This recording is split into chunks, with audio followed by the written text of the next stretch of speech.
Hi again then guys, and welcome to another speed build for Forza Horizon 3, and this particular car is a very popular JDM model, the Mitsubishi Evo 10.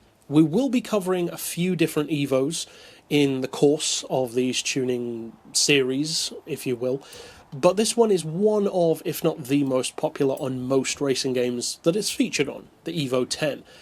It's the most unique Evo as far as modern times. The Evo 8 and the Evo 9 look very similar. You can tell them apart, obviously, but they are basically the same essential shape.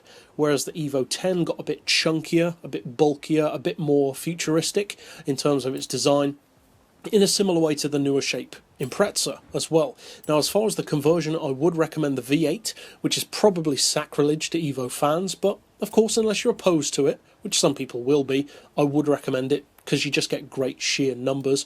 As far as the drivetrain, of course, you want to keep all-wheel drive. Some people may want to change it to rear-wheel drive, but unless you're drifting, for instance, I wouldn't necessarily recommend it. As far as the aspiration, I'd recommend the twin-turbo, and as far as the visuals, of course you do have a lot of options with this car. I've opted to leave it visually stock, but most people probably will tune it.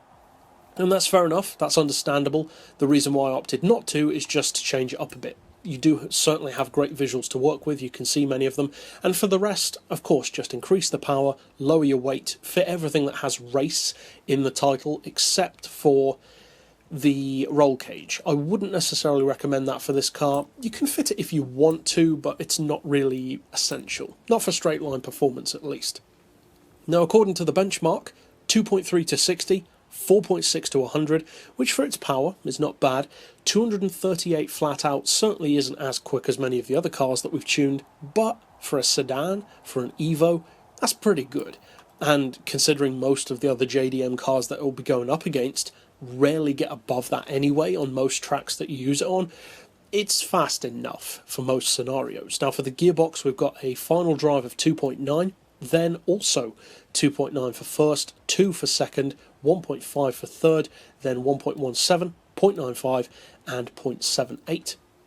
As far as alignment, I've gone for neutral camber, neutral toe, unless you specifically want some. Maybe you want to stance the car, for instance. I've gone for 3 degrees of caster.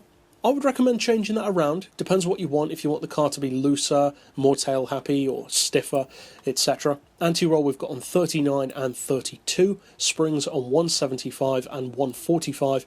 I've opted for the lowest ride height, but it depends what you want. Of course, if you plan to take it off-road more, then you will want that to be higher.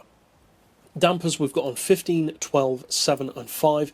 Aero doesn't apply, of course, unless you change the front and rear wings. And as far as the diff, as I pretty much always do, we've gone for 100% on the acceleration setting, 0 on deceleration, but by all means change that if you want to, and a 70% split, which isn't too surprising for an Evo. That's the kind of split that you'd expect it to have. So you do get that bit of power and torque going to the front end, but the majority of it going to the back means that you can still drift the car if you want to, get a nice all-wheel drive drift, which some people don't consider to be drifting. I do. I think that's a stupid argument, but each to his own. So, let's finally take it out on the road to see what it can actually do.